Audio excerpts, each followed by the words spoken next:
मुस्तफ़ा नवाज साहब, पीटीआई पे पाबंदी और आर्टिकल 6 दोनों के ऊपर आपका रद्द-ए-अमल। मलिक साहब, अफसोसनाक दिन है आज पाकिस्तान की सियासत में कि ऐसी जमातें, खुसूसन मुस्लिम लीग नून, मैं ये समझता हूँ कि उनके जो सदर हैं, सरबराह हैं मियां नवाज शरीफ साहब, उनका एक बड़ा तवील पॉलिटिकल करियर है और उनके असल सियासी सफ़र का आगाज़ शुरू हुआ 1993 में, जब उन्होंने कहा मैं डिक्टेशन नहीं लूँगा, इस्तीफा नहीं दूंगा, डिक्टेशन नहीं लूँगा। वो सफ़र जो उनका उस वक्त से शुरू हुआ, आज उसका इख्तिताम जो नज़र आ रहा है वो इस चीज़ पे कि जो हुक्म मेरे आका। एक सियासी जमात को ये कतन ज़ेब नहीं देता कि जो इतने तल्ख तजर्बात से गुजरी हो, जिसने सब कुछ खुद भी फेस किया हो, आज वो गुलामी का गले में तोक पहने ये कहे कि सियासी जमात जो है एक और, उसको हम बैन करने जा रहे हैं। इस मुल्क में जिस चीज़ को बैन करने की ज़रूरत है वो सियासत के अंदर मुदाखलत है।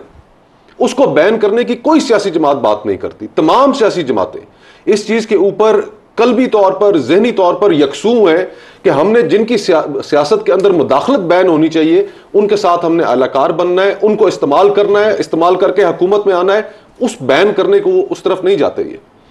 और आज नतीजा ये है कि हमारा मुल्क माशी तौर पर बहुत गैर मुस्तहकम है। आज इस मुल्क के अंदर आम लोग अपनी उनकी जिंदगी गुजारना अजीरन हुई है इस पॉलिटिकल इंस्टेबिलिटी की वजह से। बजाय इसके कि बेटर सेंस प्रिवेल करे तमाम पॉलिटिकल प्लेयर्स में, वो बैठकर मामलात का हल निकाले, ये मामलात को मजीद कशीदगी की तरफ लेके जाएंगे। आर्टिकल 6 2 साल पहले एक वाकया होता है, वो कहते हैं ना कि लड़ाई के बाद जो मुका याद आए अपने मुंह पे मारना चाहिए। 2 साल बाद आप उठकर कहते हैं कि तरीके अदम एतमाद के वक्त जो किरदार था सूरी साहब का, आरिफ अलवी साहब का, हम आर्टिकल 6 के मुकदमात इनके ऊपर चलाएंगे। 2 साल गुजर चुके, आपकी बीच में हुकूमत भी रही 16 महीने, उस वक्त आपको ख्याल नहीं आया। आज ये जो गुफ्तगू कर रहे हैं इसका मकसद सिर्फ और सिर्फ ये है कि पाकिस्तान के अंदर इंतशार को मजीद फैलाया जाए। वैसे उसकी रेजोल्यूशन फवाद चौधरी ने मूव की थी, उसका नाम नहीं लिया उन्होंने। जी हाँ, वो एक उन्होंने आर्टिकल 5 की एक अजीब सी ओबीडियंस टू द स्टेट वाली शिक को इन्वोक करके अजीब सी गुफ्तगू की। आबिद शेर अली साहब से पूछा, आबिद शेर अली साहब, आप सियासी मैदान के अंदर सोचते हैं कि एक ऐसी सियासी जमात जो आपसे ज़्यादा नशिस्तें जीती थी 8 फरवरी को, उसको आप बैन कर दें? आप गवर्नमेंट है इस वक्त। देखिए मलिक साहब, मैंने भी अभी अता तार साहब का बयान सुना, अगर आपने गौर से सुना हो, उन्होंने कहा जी कि हम सुप्रीम कोर्ट के अंदर रेफरेंस फाइल करेंगे। उसका तरीका यही है, पहले कैबिनेट अप्रूव करती है। अच्छा देखिए, हुकूमत को कोई इख्तियार नहीं होता कि किसी पॉलिटिकल पार्टी पर बैन लगाए, लेकिन जनरल मुशर्रफ ने के बाद उस वक्त MQM के ऊपर बैन लगा। उस वक्त ये तमाम कोई पॉलिटिकल पार्टी बशमूल PTI के किसी ने उफ तक नहीं किया। नवाज शरीफ साहब ने लंदन से प्रेस कॉन्फ्रेंस की, उन्होंने कहा जी कि ये एकदम गलत है और अल्ताफ़ हुसैन की पार्टी को पार्टिसिपेट करना चाहिए। ये तमाम प्लेयर उसी वक्त थे। उमर अयूब साहब आज बड़ा चीख रहे हैं। उमर अयूब साहब उस वक्त बैन नहीं हुई रिसेंट पास में। MQM पाकिस्तान के नाम से सिर्फ डॉक्टर फारूक सत्तार की सरबराही में थी, डिस्टिंक्शन हो गया MQM लंदन और MQM पाकिस्तान। किस तरह किसने तोड़ा उनको, किसने इलेक्शन नहीं लड़ने दिया, किस तरह उनकी लीडरशिप को TV पे नहीं आने दिया। उसके बावजूद उमर अयूब साहब की आज मैं गुफ्तगू सुन रहा था। उमर अयूब साहब उस वक्त, आप तरीके इंसाफ को बैन करने की हिमायत करते हैं, मुखालफत करते हैं? सीधा जवाब दें। मैं सर आपको पूरा जवाब दूंगा इसका। अब उमर अयूब साहब बैठे हैं, आपको याद होगा जावेद हाशमी साहब जो इनका हिस्सा रहे हैं, आर्टिकल 6 लगा था जनरल मुशर्रफ के दौर में। 4 साल उस शख्स ने जेल के अंदर काटा। जब उसको फालिज का अटैक भी हुआ, वो जेल में रहा, उसको बाहर नहीं आने दिया गया। आर्टिकल 6 लगाया। क्या जावेद हाशमी साहब ने एक लेटर तकसीम किया जिसकी ये पादाश में ये उमर अयूब वगैरह उसी का हिस्सा थे। मलिक साहब, हम किसी पॉलिटिकल पार्टी के बैन के हक में नहीं है, लेकिन आपकी पार्टी ने कहा है कि हम बैन लगाएं। सुन, फॉरेन फंडिंग का केस हुकूमत के सामने नहीं है, उसका फैसला इलेक्शन कमीशन करेगा। आप तहरीक इंसाफ के बैन की हिमायत करते हैं? सर देखें, सीधा जवाब दें। आप PTI को बैन करने की हिमायत करते हैं कि नहीं करते? मैं किसी पॉलिटिकल पार्टी के बैन के हक में नहीं हूं। आप लगाएंगे? मेरा ये जवाब है कि ये उन्होंने कहा कि रेफरेंस फाइल करेंगे। नहीं, कोई ये तफसील की बात है। लेकिन किसी पॉलिटिकल, शाह खबर साहब से पूछते हैं। शाह खबर साहब, ये आमतौर पर पाकिस्तान में एक अवामी लीग की मैंने मिसाल दी, फिर नैब की मिसाल दी, ये कोई अच्छी मिसालें नहीं है हमारी तारीख के अंदर। तहरीक इंसाफ को बैन करना चाहिए या नहीं करना चाहिए? देखिए, मैं तो ये समझता हूँ, मैं जमहूरियत पे यकीन रखता हूँ। पॉलिटिकल पार्टीज़ को एक दूसरे का पॉलिटिकल फील्ड में मुकाबला करना चाहिए, किसी को टेक्निकल बुनियादों पे नॉकआउट नहीं करना चाहिए। इसमें बिल्कुल ये हटल हकीकत है कि पीटीआई जो है वो सबसे बड़ी जमात जो है, उसके हिमायत याफ्ता जो आज़ाद उम्मीदवार थे वो एमर्ज हुए, गो कि उनको सिंपल मेजॉरिटी नहीं मिली।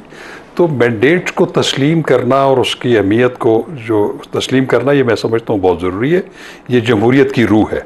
लेकिन एक चीज़ मैं आपको बताऊँ कि ये जो पॉलिटिकल पार्टीज़ को बैन करने वाली प्रोविजन ज़रूर मौजूद है, वो अलग बात है कि उसके स्टैंडर्ड्स बहुत हाई है उसको प्रूव करने के लिए। लेकिन एक चीज़ मैं वाज़ेह करता हूँ, जो एक मिक्स कंसेप्शन फैल रहा है, जो कि डिस्कशन हो रही है, वो ये हो रही है कि फेडरल गवर्नमेंट के पास ये इख्तियार नहीं है।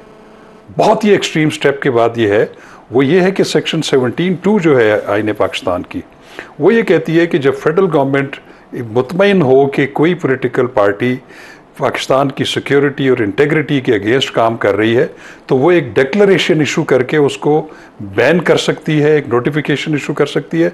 लेकिन उसके लिए लाजम है कि वो 15 दिन के अंदर अंदर उसका एक रेफरेंस सुप्रीम कोर्ट में, और सुप्रीम कोर्ट उसको देखेगी कि क्या जो मवाद जो नोटिफिकेशन है उसमें सफिशेंट कॉज मौजूद है या नहीं है।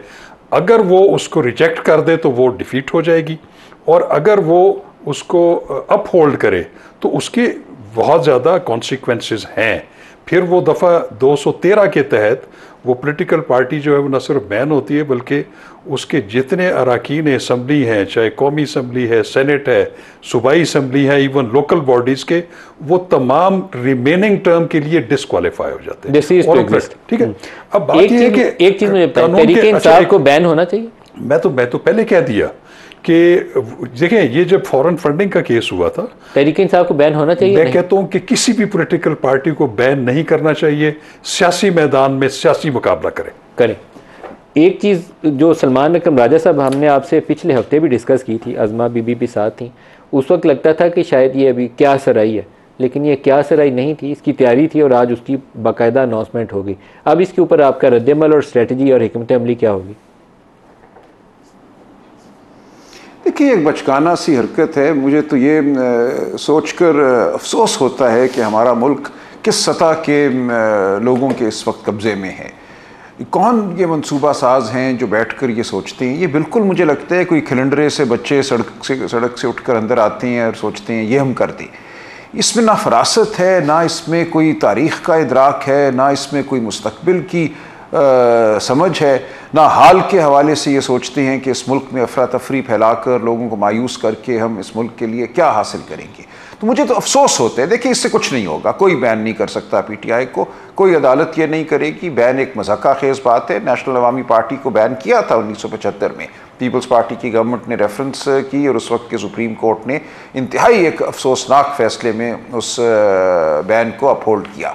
उसका नतीजा क्या हुआ? देखिए, दो नताइज हुए। एक तो ये कि अवामी नेशनल पार्टी बन गई। बहुत से लोग जो नेशनल अवामी पार्टी के थे, उन्होंने नई जमात अगले दिन खड़ी कर दी अवामी नेशनल पार्टी के नाम से, लेकिन वो मुकम्मल तौर पे उसका नेमुल बदल नहीं थी नेशनल अवामी पार्टी का। बहुत से लोग जो नेशनल अवामी पार्टी के साथ थे वो अवामी नेशनल पार्टी में नहीं आए, वो तितर बितर हो गए। सियासत में एक खला पैदा हुआ। उस खला को फिर उन लोगों ने पुर किया जिनके खून आशाम जो हरबे हैं, उनसे हम आज तक हम खौफज़दा भी हैं और परेशान भी हैं। तो मुल्क में आप जब एक वैक्यूम, एक खला पैदा करते हैं, तो उस खला को कौन पुर करेगा, ये आपके इख्तियार में नहीं होता।